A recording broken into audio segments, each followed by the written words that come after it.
we are just ghosting along, going about 2.5 knots.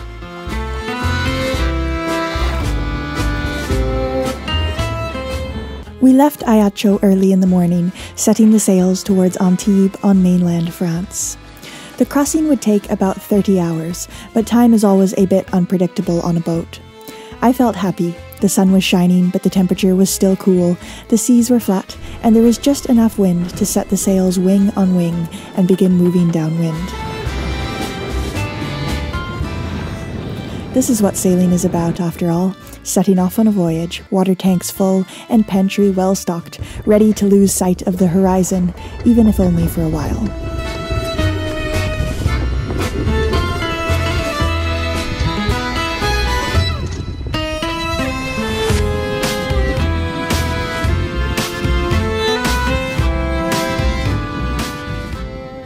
There were 3 of us on board, me, Aladino, and Aladino's friend Luca. As the journey began, I got out my fiddle and played a tune to match my mood. Alright, so we are now heading off to mainland France, leaving Corsica behind. Perfect sailing. I mean, there could be a slight bit more wind, but it's still quite lovely. I'm not going to complain. And I'm going to play a tune. It's called White Sails, Blue Sky.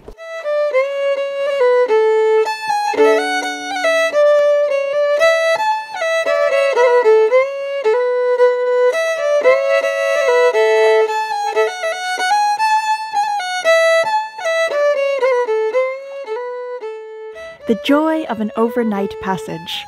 I'm pretty lucky right now that I love what I'm doing, so there's never much I feel like I have to escape from, but even still, there's something extremely freeing about casting off from land and watching as the cell service disconnects, leaving us alone on our little island. I've said before that there's a reason why so many sailors are philosophers. Eventually, in any sailor's life, you'll be sitting out in the cockpit, under a blanket of stars, many hundreds or thousands of miles away from land. And you'll start to think, why am I doing this? Not in a negative kind of way, not like, why on earth would I do a thing like this, but rather in a curious way, like, what compelled me to discard the confines of land in favor of the even smaller confines of a boat? What is here that is not there? And as long as you don't start going absolutely mad by asking bottomless questions like what is quality and expecting to arrive at an answer, then I think it's also a very valuable thing to question what's around you, to think about the world and your place in it. Zen and the art of overnight passages, or something like that anyway.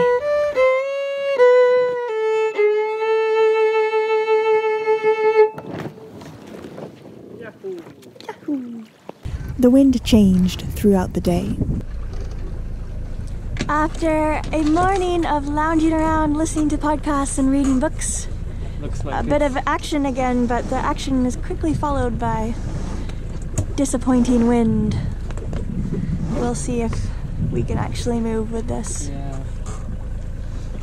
It's pretty good so far. Yeah, the boat needed nice. an initial push, which seemed like we're not moving, but it was just the initial getting into motion, and now we're moving. Yahoo!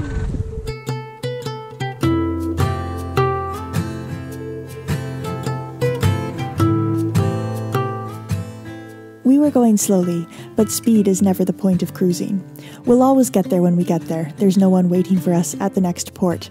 And anyway, there's something beautiful about lounging offshore in a calm sea, surrounded by all the usual comforts of home, minus the constant distraction of phones buzzing and the ever-present feeling that perhaps I should be working. Overnight passages are for sailing, and sailing often just means listening to music and cooking good food.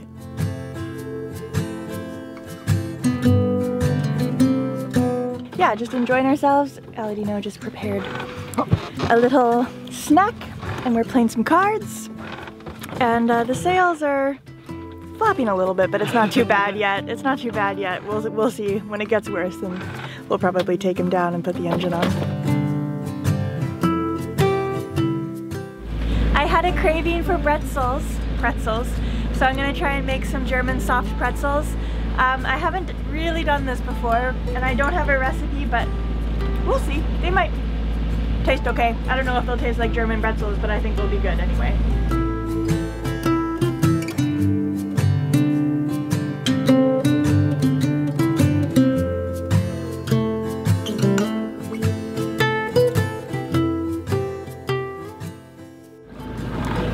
We are continuing under motor now. The wind has truly died down and the sails were just flapping, so yeah, the sun is setting. It's pretty nice. We're still playing cards, the pretzels are still cooking, and yeah, I think it's going to be a very uneventful but relaxing crossing.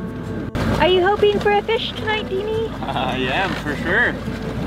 A fish? You mean a monster fish? What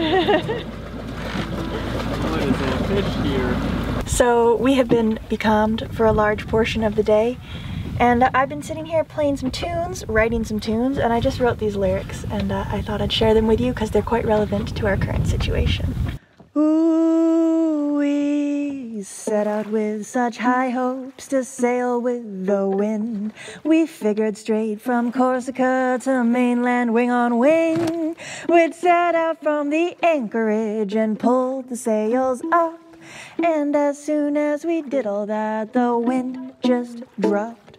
You'd think that on the ocean, with sunshine and blue skies, you'd find such peace and happiness, even without trying. But let me tell you, landlubbers, that when these sails flap, there ain't no peace had anymore, and tempers tend to snap. But I'll tell you all my secrets.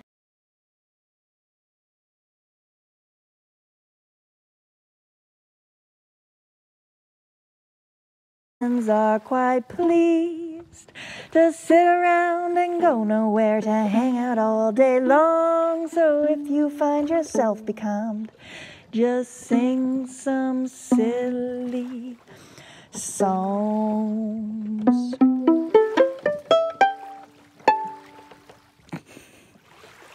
There we are. Pretzels are done here. That's what they ended up looking like. They actually taste a lot more similar to Auntie Anne's pretzels than they do to actual German pretzels, but I like them. Yeah. It's an awesome snack. Ta-da! Ta-da! I like especially the crusty side.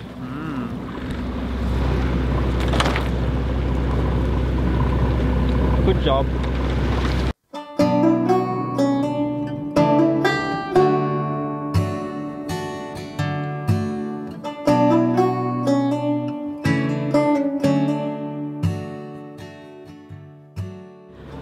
So it's pretty much nighttime. There's not a lot of light left, and it looks like we're just going to be motoring all night.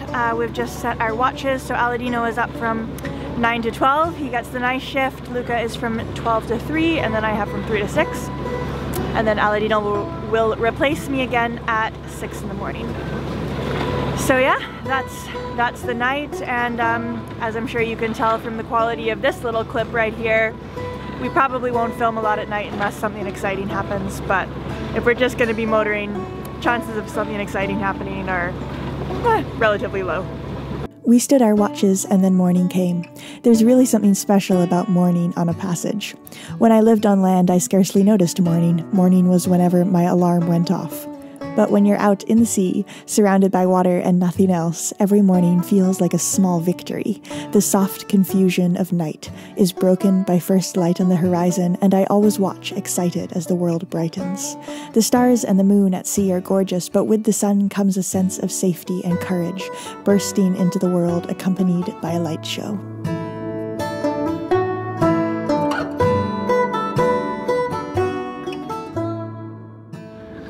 Good morning, everybody.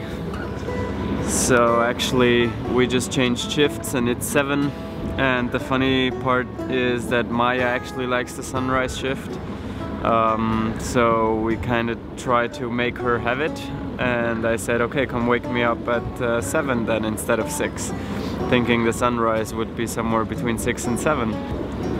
But it seems like she went to bed without seeing the sunrise, so this part is left to me now, and it's quite beautiful.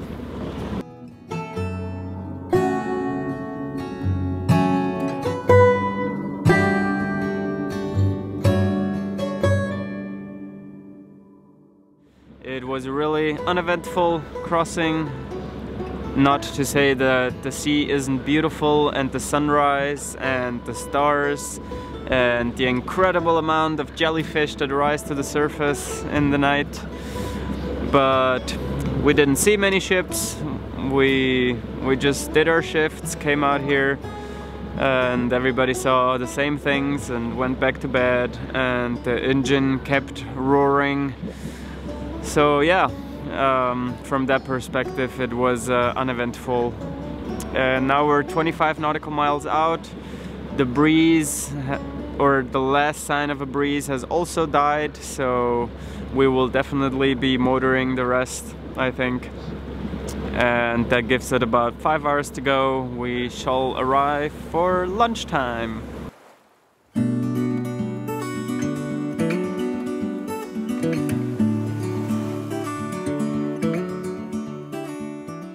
Arriving at the coast of France. We have about 10 nautical miles to go before we land in Antibes, and I'm very excited to get there. We're going to spend the next day or two there. So there's tuna fish jumping straight in front of us, and there's a bunch of seagulls. I'm not sure if you can see it on camera. Yeah, cool. We're gonna head over and see if we can catch a tuna.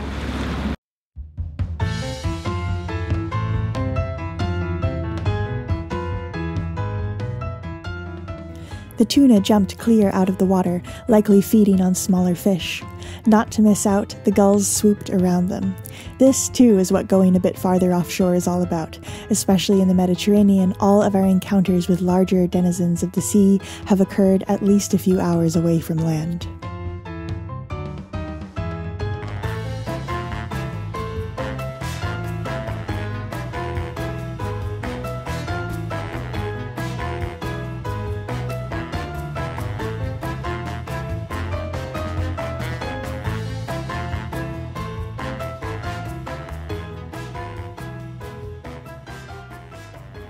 So Dini, no tuna on the line today? No tuna.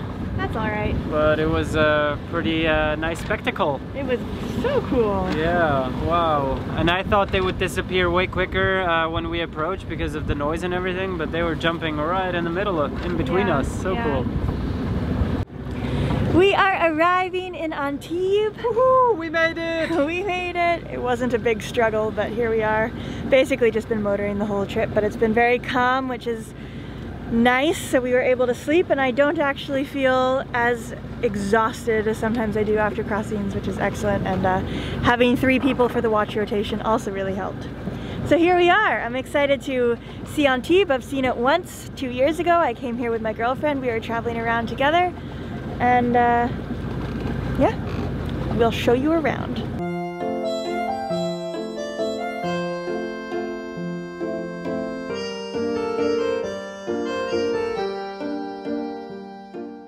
We arrived to Antibes under overcast skies, but the grey gloom seemed to perfectly complement the old stone. So, unfortunately, we checked the weather, and it looks like it's going to be about 9 days of rain. So I'm hoping that rain here doesn't mean rain like it does in Canada or in Switzerland, where when it says rain in the forecast, it really means it's going to pour all day. And hoping it'll just be a few showers here and there, but if not, it might be some wet and dreary few days coming up. We set the anchor in front of the old town, but as soon as we were safely anchored and had inflated our dinghy, ready to go to shore, it started to rain.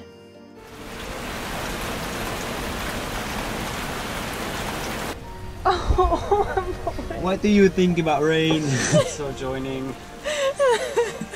That hat is the cutest thing I've ever seen. Can I have the yellow one?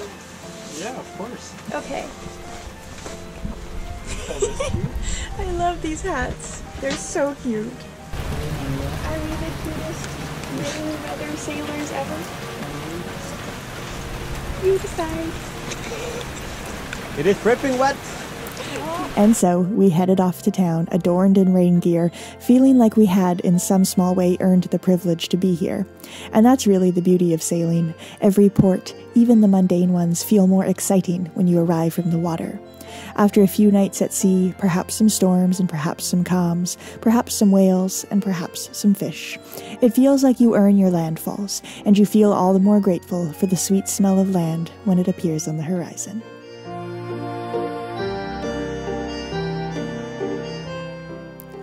Thank you so much to all of our patrons for making these episodes possible. And an extra big thank you to these folks who go above and beyond every week and every month to make sure these episodes keep continuing. We really couldn't do it without all of you, and that includes you viewers as well. So thank you for watching, for liking, for subscribing, for commenting. Every little bit really helps us out quite a lot. And incidentally, we also love reading the comments. So keep leaving us comments. I'll keep replying to as many as we can. And if you're interested in reading more about sailing Magic Carpet, then check out Patreon, where I publish a new article every week. See you next time.